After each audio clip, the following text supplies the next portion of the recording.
Estamos no Conecta, Processo Penal em Debate, podcast que trata de temas atuais de direito processual penal.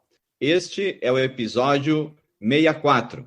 Sou Nereu Giacomori, professor da PUC e advogado. Comigo, Marcos Eberhard, advogado e também professor da PUC do Rio Grande do Sul.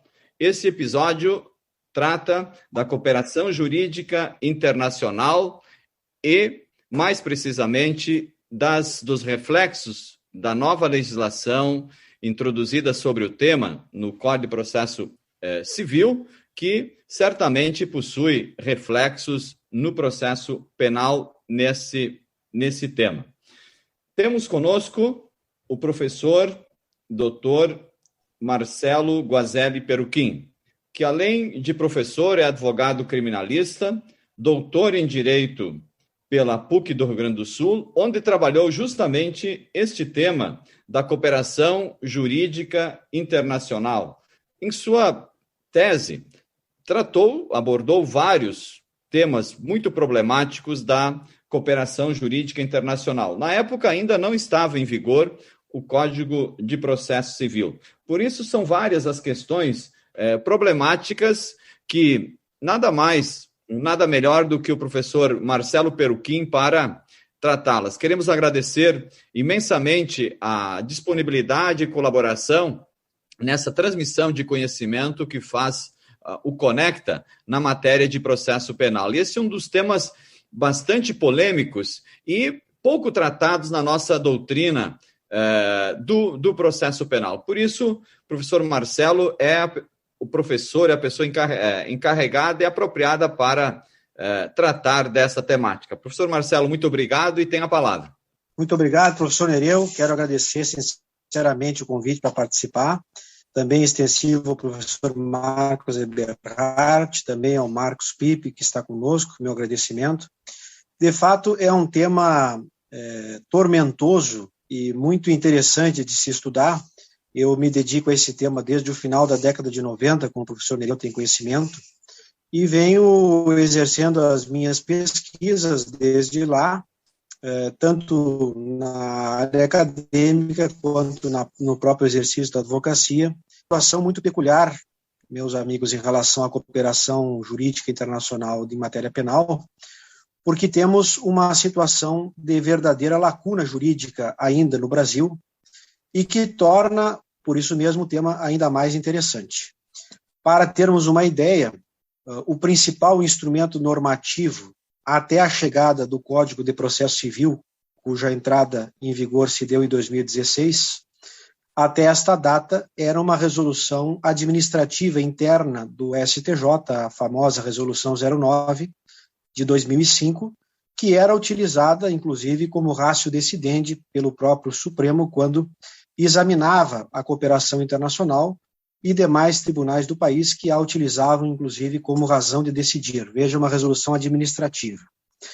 Nós não temos uma lei específica no Brasil ainda em matéria penal, vinculada à cooperação internacional. Isso é uma lacuna inegável. Existem projetos, como sabemos, em tramitação, e isso é uma necessidade premente que surge no Brasil, porque não há dúvida, professor Nereu, Marcos, que com a entrada em vigor do novo CPC em 2016, que no seu artigo 26 e seguintes regulamenta a cooperação internacional em matéria civil, esta circunstância fez com que houvesse uma tendência de que o próprio CPC fosse utilizado como base normativa para a matéria penal, em virtude da inexistência de uma lei específica em matéria penal. E assim, por exemplo, o Supremo, já no ano de 2016, assim o fez, utilizando expressamente em matéria penal o próprio CPC. Nós temos, então, esta configuração e temos um arcabouço normativo ainda disperso em matéria penal em cooperação no Brasil, e o que faz, como eu disse, tornar muito necessária o surgimento de uma nova legislação específica em matéria criminal. Porque o novo CPC, ele traz regras gerais, princípios gerais da matéria, mas ele não se debruça sobre questões específicas que envolvem a questão criminal, muito especialmente, professor Nereu, a chamada cooperação de segundo e terceiro graus, que são aquelas que podem trazer gravame irreparável, tanto ao patrimônio quanto à liberdade do sujeito envolvido, que é o sujeito involucrado na cooperação. Uma outra situação muito interessante que nós vivemos no Brasil, e no mundo todo é assim, é uma tradição de que a cooperação seja estudada muito mais sob o prisma do direito internacional público, e por isso se encontra literatura até hoje muito mais rica de direito internacional em matéria de cooperação do que no direito penal especificamente, e temos também uma deficiência de compreensão da proteção dos direitos e das liberdades da pessoa envolvida nesse campo.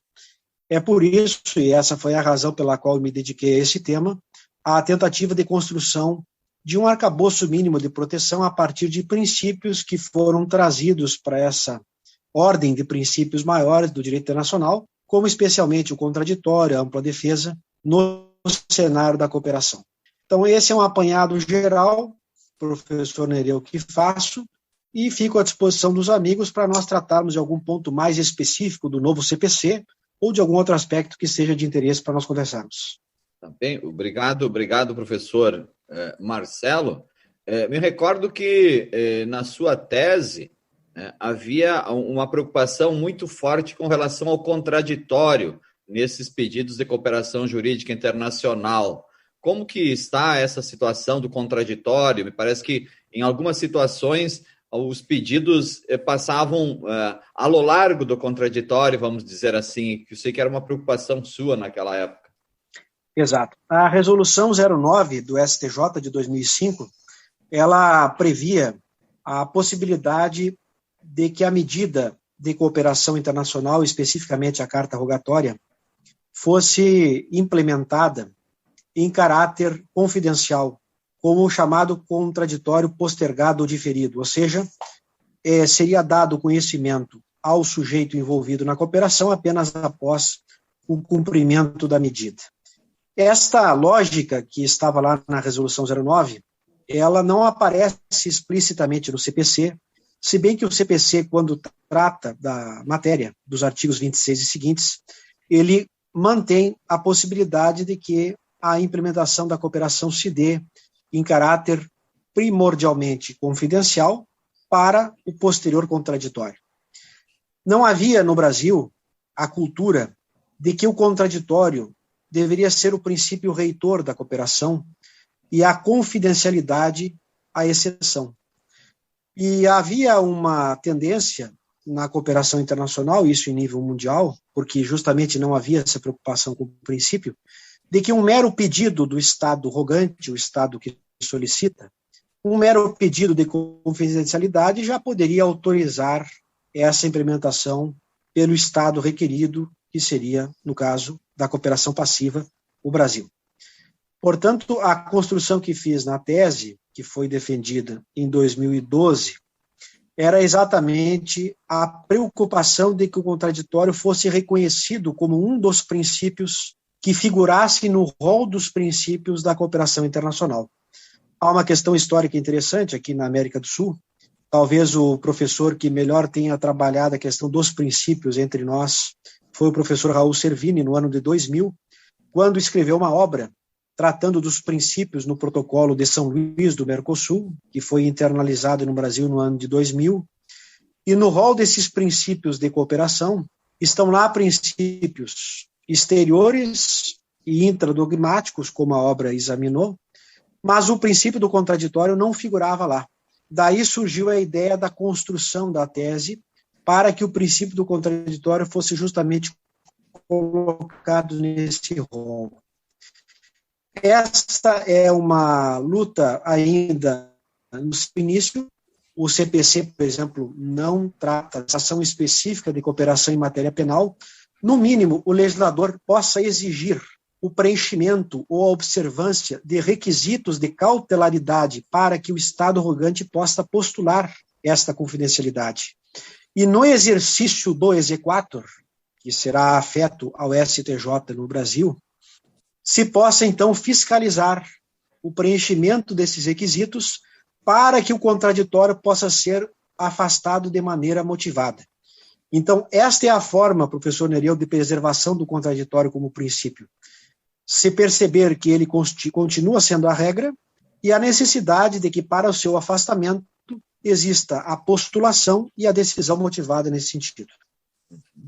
É importante, que eu acho que é muito importante referir, professor Marcelo, que, e ficou claro isso pela sua voz, que pela sua fala, que o procedimento de cooperação jurídica internacional é, em verdade, uma essencialidade, ou seja, um procedimento essencial para que a gente possa ter, por exemplo, valoração da prova eventualmente colhida nessa cooperação no Brasil e, evidentemente, em qualquer outro país. Ou seja, há toda uma necessidade de proteção da cooperação jurídica, do procedimento de cooperação jurídica, para que a gente possa ter esse valor, principalmente do ponto de vista probatório, porque aqui se apresenta uma matéria que me interessa bastante na pesquisa, então a cooperação jurídica realmente deve ser levada muito a sério.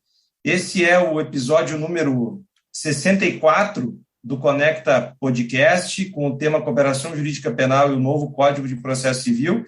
E hoje está conosco o professor Marcelo Caetano Guazelli Peruquim, que é pós-doutor em Democracia e Direitos Humanos pela Universidade de Coimbra, 2014, é doutor em Direito pela Faculdade de Direito da PUC, 2012, mestre em Ciências Criminais também pela PUC no ano de 2000, é professor de diversas instituições, diversas universidades e também professor de Direito Penal, Processo Penal e Prática Jurídica na Escola de Direito da PUC. Uma satisfação enorme tê-lo conosco, o professor Marcelo Caetano Guazelli Peruquim, que é advogado militante aqui no estado do Rio Grande do Sul, no Brasil, há muitos anos, é um colega formidável, um grande amigo e um excelente professor que hoje nos brinda aqui no Conecta Podcast, nesse episódio 64, com esse tema bastante importante e preocupante no Brasil. Mais uma vez, agradeço a todos a audiência do Conecta Podcast, Processo Penal em Debate, com Nereu Giacomoli e Marcos Eberhardt, nesse episódio, que está no ar hoje, 4 de agosto, às 18 horas.